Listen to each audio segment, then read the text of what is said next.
স্বাগতম দর্শক, ধন্যবাদ আমাদের সাথে থাকার জন্য। বর্তমানে ঢাকা শহরে পুরা ঢাকা নগরীতে যে সার্কাস চলছে, সেই সার্কাসে যারা যারা মাইর খাচ্ছে তাদের অনেকেই জানে না যে কেন সে নিজে মাইর খাচ্ছে বা অন্যরা তাকে কেন পেটাচ্ছে। আর যারা পেটাচ্ছে বা যারা মারতেছে তারাও অনেকে জানে না যে কেন সে মারতেছে অন্যরে। তো মোটা দাগে যদি এটার উৎপত্তি বা সোর্স খোঁজেন, সেই ক্ষেত্রে পালনবাদ আর জাতীয়তাবাদের মধ্যে এই নগদ দখলের খেলা চলছে। মূলত রাজনৈতিক পালাবদল করতে গেলে যে প্রধান বাংলাদেশের দুইটা নগরী আছে, ঢাকা নগরী এবং চট্টগ্রাম নগরী, সেইখানে যে ভার্সিটি এবং বড় বড় অফিস আদালতে যে দখলদারিত্ব আছে, সেটাকে দখল করবে, কারা দখল করে রাখবে সেটা নির্ধারণ করার জন্য দুই দলের মধ্যে একটা লড়াই চলছে। পালনবাদের যে দ্বিতীয় পজিশনে যে নেতৃত্ব আছে সেটা হাসনাত আবদুল্লাহ এবং সার্জিস আলম, তারা যেহেতু মাঠে নেতৃত্ব দিচ্ছে এবং খুব সতর্কভাবে দিচ্ছে, একটা নির্দিষ্ট এলাকায় হাই সিকিউরিটি নিয়ে তারা ঘোরাফেরা করছে, দূরে কোথাও যাচ্ছে না। তারা কখনো কখনো নিজের ছায়া দেখেও ভয় পাচ্ছে। তো তারা সাধারণ ছাত্রদের মধ্যে পালনবাদ মতবাদটা ঢুকিয়ে দিয়েছে যে আওয়ামী ফ্যাসিস্ট সরকার, তাকে দূর করা হয়েছে, তাকে রাজনীতির মাঠ থেকে দূরে সরিয়ে দেওয়া হয়েছে। এখন যে জাতীয়তাবাদ বা বিএনপি যে ছাত্র দল আছে তারাও জালেম, তাদেরকেও দূর করতে হবে।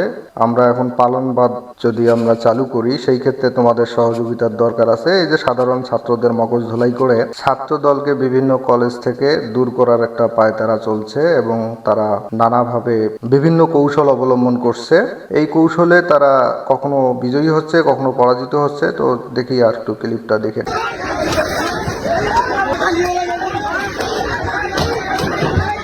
তো এখন যে বিষয়টা বলবো, ঢাকা শহরের বিভিন্ন কলেজ, কবি নজরুল, তারপর সোহরাওয়ার্দী, মোল্লা কলেজ, বিভিন্ন কলেজে ভাঙচুর হয়, প্রচুর ভাঙচুর হয়। তো সোহরাওয়ার্দী হাসপাতালে একটা মুমূর্ষু রুগী আনা হয়। তো ওই রুগী চিকিৎসা করলেও বাঁচে না, সে মারা যায়। ডাক্তাররা চেষ্টা করেও তাকে বাঁচাতে পারে না। তো যেহেতু একটা রুগী মারা গেছে, ওখানে একটা ব্ল্যাকমেইলিং এর স্পেস তৈরি হয়েছে। তো সেইখানে সার্জিস আলম এবং হাসনাত আবদুল্লাহর যে মব বাহিনী আছে, এই হাসনাত সার্জিসের নির্দেশনায় একটা মোটা অঙ্কের টাকা দাবি করে যে তার চিকিৎসা ভুল হয়েছে, এখানে 10 লক্ষ টাকা দিতে হবে। তো এর মধ্যে আবার ছাত্র দলের কয়েকজন নেতা সেখানে যায় এবং তারা অল্প টাকায় এটা রফা দফা করে এবং বলে যে হ্যাঁ ঠিক আছে, আর কোনো সমস্যা নেই, লাশ হস্তান্তর করা হোক। দ্বিতীয় স্টেপে যখন এই মব বাহিনী যায়, সার্জিস আলম এবং হাসনাত আবদুল্লাহ যে পালনবাদের ছেলেপেলেরা আছে, নতুন যারা নেতৃত্ব নিতে যাচ্ছে, তো তাদেরকে দেখে হাসপাতাল কর্তৃপক্ষ ভাবে যে আমরা তো টাকা দিয়ে মিটমাট করে ফেলছি, এখন আবার এরা আসতেছে, ছাত্রদল তো বলছে আর কোনো সমস্যা হবে না। তো এদেরকে এখন অগত্যা খুশি করার জন্য উপস্থিত ছেলেদেরকে 10,000 টাকা দিতে চায়। তো তখন তারা টাকাটা খুবই খুবই অল্প টাকা মনে করে তারা রাগান্বিত হয় এবং সার্জিস হাসনাতের সাথে যোগাযোগ করে। সার্জিস হাসনাত তখন বলে যে না, এই টাকায় তো কিছু হবে না, তোমরা প্রতিবাদ করো, তোমরা আন্দোলন করো, তোমরা যা মন চায় করো এবং পাওয়ার দেখাও। তো তখন ছাত্ররা বিভিন্ন কলেজ থেকে সমবেত হয়ে হাসপাতাল ভাঙচুর করে। সোহরাওয়ার্দী কলেজ, কবি নজরুল কলেজ এবং মোল্লা কলেজ, আরো অনেক কলেজে ভাঙচুর চালায়। এই মুহূর্তে সোহরাওয়ার্দী কলেজের ভিতরে পরিস্থিতি যদি আপনাদেরকে দেখাই, যেখানে ব্যাপক করা হচ্ছে। কিছুক্ষণ আগে আমরা পেরেছি। দেখুন, পালনবাদের অনুসারী মাঠে ময়দানে একদম তৃণমূল পর্যায়ে তাদের কোনো শেকড় বাকড় না থাকলেও, যদিও তারা আগাছা, তারা এমন একটা ইমেজ তৈরি করতে চাচ্ছে যে যত কলেজ ভার্সিটি আছে সব স্টুডেন্টদেরকে তারা কাজে লাগাতে চাচ্ছে যা ছাত্র দলের বিরুদ্ধে, এবং ক্ষমতা দেখাতে চাচ্ছে যে তারা কোনো অংশে কম না, তাদের অনেক ক্ষমতা, তারা ইচ্ছে করলে বিপ্লব, প্রতি বিপ্লব সবকিছুই করতে পারে, এমনকি ছাত্র দলকেও হটিয়ে দিতে পারে। আর তারা বৈষম্য বিরোধী ছাত্র আন্দোলনের যারা নেতৃত্ব দিয়েছে, বিশেষ করে হাসনাত আবদুল্লাহ, সার্জিস আলম, তাদের তো এইখানে একটা কথা বলি, হাসনাত আবদুল্লাহ, সার্জিস আলম যদিও তাদেরকে নির্দেশনা দেয় ভাঙচুরের এবং ক্ষমতা প্রদর্শন করতে, কিন্তু একটা পর্যায়ে এটা খুবই বাড়াবাড়ি পর্যায়ে চলে যায়, ম্যাসাকার করে ফেলে তারা। তখন তাদের উপর একটা চাপ আসে যে এটা খুব খারাপ হচ্ছে, তখন তারা অস্বীকার যায় যে না, আমরা তো এই ধরনের কোনো নির্দেশনা দেইনি এবং আমরা তাদের সাথে কোনো যোগাযোগ করব না। অর্থাৎ এই সার্জিস আলম, হাসনাত আবদুল্লাহ ছাত্রদের ছাত্রদেরকে গাছে উঠায় দিয়ে মইটা তাড়াতাড়ি সরিয়ে নেয়। ছাত্ররা বিপাকে পড়ে যায়, নেতৃত্ব শূন্যতায় ভোগে এবং তারা ঘোষণা দেয় যে আমাদের সাথে বেইমানি করা হয়েছে, সমন্বয়কদেরকে আমরা বয়কট করলাম। সাথে সাধারণ শিক্ষার্থীরা এবং তিনিই বলছিলেন যে কিভাবে হাসনাত আব্দুল্লাহ এবং সার্জিস আলমের সাথে তারা যোগাযোগ করেছেন। আমরা সেই বিষয়টি এই মুহূর্তে সেই শিক্ষার্থীর কাছ থেকে জানবো। শুরুতে আমরা যোগাযোগটা করি তাদের মেলের মাধ্যমে, তাদের আইডিতে তাদের মেল সবকিছু দেওয়া ছিল, আমরা মেলের মাধ্যমে মেল করি। কিন্তু আমাদের দেখেন তাদের মেইলের মধ্যে সবকিছু দেওয়া ছিল, নির্দেশনা কিন্তু সার্জিস আলম এবং হাসনাত আব্দুল্লাহর পক্ষ থেকে দেয়া ছিল। তারা কোন কলেজে কি ধরনের হামলা করবে, কোন পর্যায়ে যাবে, কত কলেজের ছাত্রদেরকে সমবেত করবে, সব নির্দেশনা তাদের মেইলে দেয়া ছিল। যখন তারা আবার পুনরায় এই ঘটনা বেগতিক দেখে যখন মেইল করে, মেসেজ করে, তখন তারা আর কোনো প্রতি উত্তর দেয় না, কোনো রেসপন্স করা হয় না। এক পর্যায়ে আমাদের গ্রুপের মধ্যে খবর আসে, মেসেঞ্জার গ্রুপে খবর আসে যে তারা বলেছে তারা আমাদের সাথে নেই, অর্থাৎ তারা আমাদের এই যৌক্তিক যে আন্দোলন তারা আমাদের সাথে থাকবে না। এমনকি তারা এটা সরাসরি বলে দিয়েছে, যেমন আজকেও আমরা দেখতে পাচ্ছি আমরা এখানে আসার পরেও কিন্তু তারা এখানে আসেনি। মানে সার্জিস আলম ও হাসনাত আব্দুল্লাহ যে ভুলেও পা বাড়াবে না, দূরে কোথাও কোনো আন্দোলনে তারা যাবে না। তারা এতটাই ভীত যে একটা নির্দিষ্ট এলাকার মধ্যে ভিআইপি প্রোটোকল নিয়ে তারা ওই জায়গাতে মিডিয়া কভারেজ করে এবং ছাত্র জনতার নাম ভাঙিয়ে চলে। বাস্তবে তারা কোনো ছাত্র জনতার কাছে যেতে পারবে না। এমনকি রংপুরেও যখন তাদেরকে প্রতিরোধের ডাক দেওয়া হয়, তখন তারা পুলিশের আইজিপির কোলে চড়ে যায়, কোলে চড়ে আসে। সাধারণ মানুষের কাছে তারা যেতে ভয় পায়। আমরা এখানে যেহেতু সমন্বয়করা আসে নাই, আমরা সমন্বয়কদের বয়কট করি। তাই সমন্বয়কদেরকে তারা বয়কট করে দিল, যেহেতু আসে নাই। তারা ক্ষোভে ফুঁসছে ছাত্ররা, সাধারণ ছাত্ররা এখন আরেকটা গ্রুপ হয়ে গেল। আগে ছিল পালনবাদ আর জাতীয়তাবাদ, কিন্তু এই ঘটনার প্রেক্ষিতে দর্শক দেখেন এখন তিনটা গ্রুপ হয়ে গেল। একটা ছাত্রদল, আর একটা পালনবাদ, সার্জিস আলম, হাসনাত আব্দুল্লাহ বা মাহফুজ আলমের একটা বিশ্বস্ত একটা স্টুডেন্ট গ্রুপ আছে মব কিলের জন্য, যে কোথাও একটা হুড়হাঙ্গাম লাগে দেওয়ার জন্য। কিন্তু এই যে অভিমানী ছাত্ররা, এরা এখন আলাদা হয়ে গেল, বয়কট করলো সমন্বয়কদের। আমরা সমন্বয়কদের চিনি না এখন। শিক্ষার্থীরা ছুটে যাচ্ছে কবি নজরুলের দিকে, সোহরাওয়ার্দী কলেজের দিকে। তারা সর্বপ্রথম কিন্তু ছাত্র দল যে ছিল, এই কবি নজরুল কলেজের, সোহরাওয়ার্দী কলেজের ছাত্র দল দ্বারা আমাদের সাধারণ শিক্ষার্থীদের উপর আক্রমণ করা হয় এবং আপনি দেখতে পাচ্ছেন একটু পর পর একজন করে হসপিটালে নিয়ে যাচ্ছে। তারা এইভাবে একের পর দর্শক এরা যেভাবে বলতেছে, পুরা মিডিয়াটা কিন্তু নাহিদ ইসলাম যেভাবে নির্দেশনা দিছে, মিডিয়ার ব্যাপারটা গলা চেপে ধরছে। শুধুমাত্র এই পালনবাদের নিউজটা তারা নিতে পারবে। তারা কিন্তু ভিন্ন মতের ফ্যাসিস্ট আওয়ামী লীগের অথবা জাতীয়তাবাদী দলেরও কথাবার্তা তেমন প্রচার করার নিষেধাজ্ঞা আছে। শুধুমাত্র যারা এই যে সমন্বয়ক নামে যে সার্জিস আলম, হাসনাত আব্দুল্লাহ বা এদের যে পালনবাদের গ্রুপটা আছে, এদের অভিব্যক্তিটাই শুধু নিউজ কভার করা হচ্ছে। এখানে কিন্তু ছাত্র দলের কোনো কথা এখানে প্রচার করা হচ্ছে না। আক্রমণ করতেছে ছাত্র দলরা, এতে আমাদের সাধারণ শিক্ষার্থীদের ভবিষ্যৎ পুরো অন্ধকার হয়ে যাচ্ছে। আমরা পড়াশোনা কি করবো না সেটা নিয়ে দ্বিধায় পড়ে যাচ্ছি। তারা রাজনৈতিকভাবে তারা আমাদের প্রতিহত করার চেষ্টা করেছিল ছাত্র দল দ্বারা। আমরা এটাকে সম্পূর্ণভাবে বয়কট করি এবং আমরা তাদেরকে প্রতিরোধ করার জন্য আজকে এসেছি। এখন বিষয়টা হচ্ছে আমাদের সাধারণ শিক্ষার্থীদের উপর যেভাবে একের পর এক আক্রমণগুলো হইতেছে, আমাদের সাধারণ শিক্ষার্থীদের মাথা ফাটাই ফেলছে, একজন পা ফাটাই ফেলছে, একজন বুক চিরে ফেলছে, এইভাবে একের পর এক আক্রমণ হইতেছে। দর্শক ছাত্র দলেরও কিন্তু অনেকে আহত হয়েছে, অনেকে আক্রান্ত হয়েছে। সেই বিষয়গুলি কিন্তু নিউজে আসতেছে না। শুধু এই যে সাধারণ ছাত্র পরিচয় যারা দিচ্ছে, তারা কিন্তু পালনবাদ। এখন হয়তো তারা বিচ্ছিন্ন, অভিমানে বিচ্ছিন্ন হয়ে গেছে, বয়কট করলো সমন্বয়কদের। তো এটা কিন্তু একতরফা নিউজ। এবং সবচেয়ে বড় কথা হলো আসল নিউজ, যে কি কারণে এই আন্দোলনের সূত্রপাত হলো। হাসপাতালে একজন মুমূর্ষু রোগী মারা গেল, সাথে সাথে হাসপাতাল কর্তৃপক্ষের কাছ থেকে টাকা নেওয়ার জন্য ব্ল্যাকমেইল করা হলো যে এটা ভুল চিকিৎসায় মারা গেছে, এর বিনিময় কি হবে। বিনিময়ের অঙ্কটা ছিল আকাশচুম্বী, যেটা হাসপাতাল কর্তৃপক্ষ দিতে পারে নাই, অথবা ছাত্রদল অল্প টাকায় রফা দফা করেছে। পরবর্তীতে যখন সার্জিস আলমরা বুঝতে পারে যে ছাত্রদল ওখানে মিটমাট করলো, এটা তো হবে না, ওখানে আন্দোলন করো।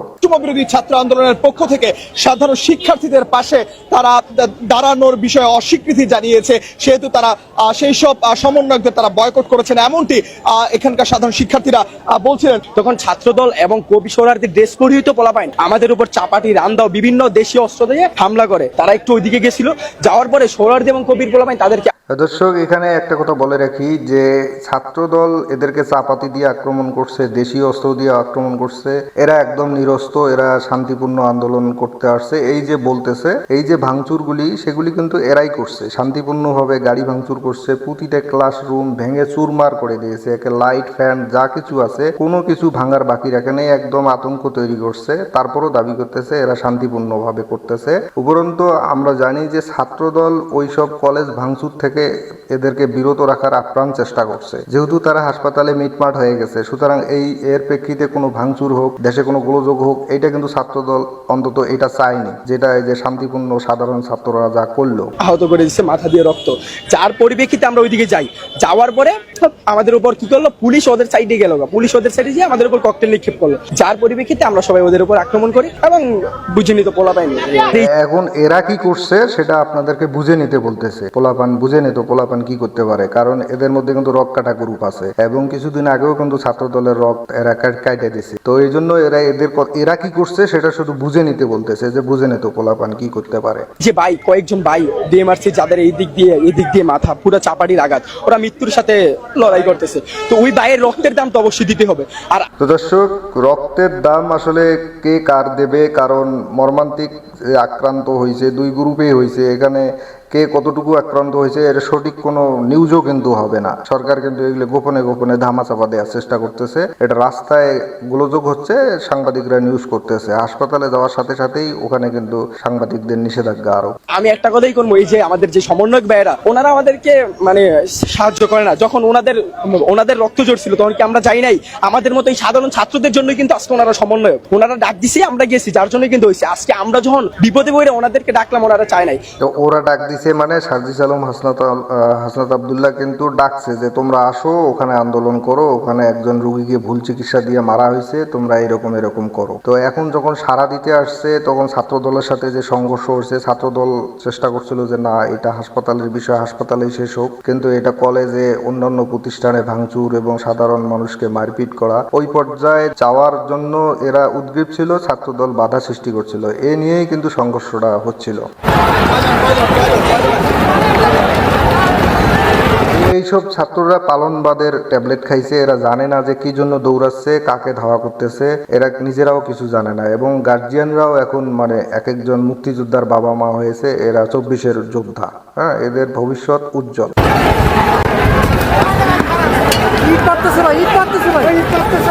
কি হয়েছিল একটু বলো তো। আমি যখন এখানে আসছি তখন ছাত্ররা মারামারি করছে, আমি ওই দিক গেছি, হুট করে ধাওয়া দিছে। আচ্ছা ভাই, আমরা তো একটা লাঠি ছাড়া কিছু রাখিনি, ওদের হাতে এত জিনিস কেন? এখন এরা তো দেশীয় অস্ত্র পারে নাই, ছাত্র দল ওই চাপাতি নিয়ে আসছে, দেশীয় অস্ত্র নিয়ে আসছে, এটা তো বৈষম্য হয়ে গেল, তাই না? এরা শুধু লাঠি নিয়ে আসছে, গাড়ি ভাঙচুর করছে, ক্লাসরুম ভাঙচুর করছে, মানে যত কলেজের আসবাবপত্র আছে সব কিছু চুরমার করছে, লাঠি দিয়েই করছে। এরা তো চাপাতি নিয়ে আসে নাই। তো যদিও এদের কারো কারো কাছে রক কাটা অস্ত্র আছে, তো সে দাবি করতেছে আমরা তো শুধু লাঠি নিয়ে আসছি এবং শান্তিপূর্ণ, লাঠি দিয়ে আমরা শান্তিপূর্ণ ভাবে আন্দোলন করতেছি, ছাত্রদল কেন চাপাতি নিয়ে আসলো? এই খবর বৈষম্য দূর করতে চাচ্ছে। দেশীয় অস্ত্র যদি আমাদের ওদের হাতে থাকে তা আমরা কেমনে পারবো? আমরা তো শান্তিপূর্ণভাবে আন্দোলন করতে আসছি। এখন যদি শান্তিপূর্ণ আন্দোলন করতে যদি এভাবে আক্রমণ করে, তাহলে দেশ স্বাধীন কোথায় হলো? 24 আমরা আন্দোলন করছি, আন্দোলনে আমিও ছিলাম, ঠিক আছে? আমাদের মাঝখানে ঢুকতে চাইতেছে প্রচুর। দর্শক, এরা তো 24-এ যারা যে মূল জঙ্গি গোষ্ঠীটা এই ক্ষমতা দখল করছে, তারা তো পালনবাদের জন্য আন্দোলন করছে, তারা তো জাতীয়তাবাদী দল বা আওয়ামী লীগকে ক্ষমতা দেওয়ার জন্য আন্দোলন করে নাই, সেজন্য তাদের দুঃখ। 3% যদি ঢুকে তাহলে আমাদের আইসা 3% আগে আমাদের এটা। তো ওই যে ওই গ্রুপটা, ওই ছেলেটা আবার ছাত্রদল বাদেও একটা 3rd আছে, হয়তো আওয়ামী লীগের ছায়া দেখতেছে, ছাত্রলীগের ছায়া দেখতেছে, হয়তো আওয়ামী লীগ বা ছাত্রলীগ হয়তো ওদেরকে তৃতীয় পক্ষ হিসেবে হিট করছে, সে ধরনের অভিযোগও তারা করতেছে। বিভিন্ন জায়গায় তারা নিজেরা মাইর খাচ্ছে আর বলতেছে এখানে ছাত্রলীগ ঢুকেছে, এখানে ফ্যাসিস্টদের দালাল ঢুকেছে, এই অভিযোগও কিন্তু কন্টিনিউ তারা করতেছে।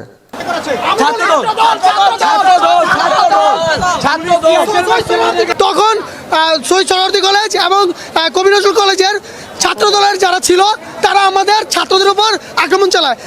তো ছাত্রদের উপর আক্রমণ চালায়, এরা নিরস্ত্র, মানে এরা শুধু লাঠি ছিল এবং লাঠি দিয়ে কিভাবে পেটাচ্ছে সেটা তো আমি জানি না, লাঠি দিয়ে পেটাচ্ছে, এটা শান্তিপূর্ণভাবে পেটাচ্ছে, কিন্তু ছাত্রদল তো দেশীয় অস্ত্র নিয়ে আসে, এই হলো ক্ষোভ। তো দর্শক, এখন হলো সার্জিস আলম এবং হাসনাত আবদুল্লাহ বা মাহফুজ আলম, তাদের পালনবাদের অনুসারী কিন্তু কলেজ ভার্সিটিতে অনেকগুলি হয়েছে, তাদেরকে বোঝানো হয়েছে যে ছাত্রলীগও যা, ছাত্র দলও তা, তোমাদের কোনো কর্তৃত্ব থাকবে না, তার চেয়ে তোমরা এই পালনবাদে আসো, আমাদের দলে আসো এবং এমন ক্ষমতা ক্ষমতা প্রদর্শন করো, যাতে দেশবাসী বুঝতে পারে যে আমাদের যে সমন্বয়করা যে আছি তারাও কম না, তাদেরও অনেক ক্ষমতা।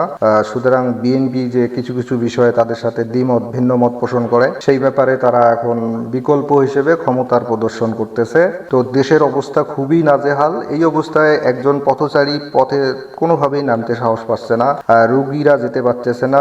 ঢাকা শহরের অলিতে গলিতে কারণে অকারণে এই যে মব বাহিনী, এই যে ছাত্ররা, এই নামধারী ছাত্ররা, এরা সম্পূর্ণ এই যে মাহবুজ আলম, সার্জিস আলম, হাসনাত আব্দুল্লাহর নির্দেশনায় এই মাহবুজের পালংবাদ ট্যাবলেট খেয়ে এরা উন্মাদ হয়ে গেছে। দেশের ভবিষ্যৎ একেবারেই অন্ধকার। মানুষ যদি শুধুই তামাশা দেখে, চোখের সামনে দেশ তছনছ হয়ে যাবে, ইউনূস চলে যাবে, মানুষের হাহাকার নামবে, কোনোই সমাধান আসবে না। অতএব আপনারা অন্তত অনলাইনে অ্যাক্টিভ থাকুন, কমেন্ট করুন এবং নিজেদের মতামত প্রকাশ করুন, কারণ অনলাইনও একটা প্ল্যাটফর্ম। এখানে লক্ষ জনতা যখন কমেন্ট করেন, এখন কিন্তু গুগলে সব কিছু ট্রান্সলেট হয়ে যায়। তো এই দেশের মধ্যে কি হচ্ছে, কি হওয়া উচিত, সেই বিষয়গুলি অবশ্যই আপনারা কিন্তু লক্ষ লক্ষ জনতা এই যে সোশ্যাল মিডিয়ায় অ্যাক্টিভ আছেন এবং নিজেদের মতামত প্রকাশ করছেন, এটা কিন্তু একটা প্ল্যাটফর্ম। নিজেকে একাকিত্বভাবে তামাশা দেখা হিসেবে থাকবেন না, কমেন্ট করবেন। আর এই যে দেশের পরিস্থিতি, আমাদের চট্টগ্রামের যে একটা ভয়াবহ পরিস্থিতি, সেই বিষয়ে একটা পার্ট থাকবে আমাদের গতি নামে আর একটা চ্যানেল আছে, ওইখান থেকে আপনারা সাবস্ক্রাইব করবেন এবং দেখে নেবেন। ভালো থাকবেন সবাই, ধন্যবাদ সবাইকে।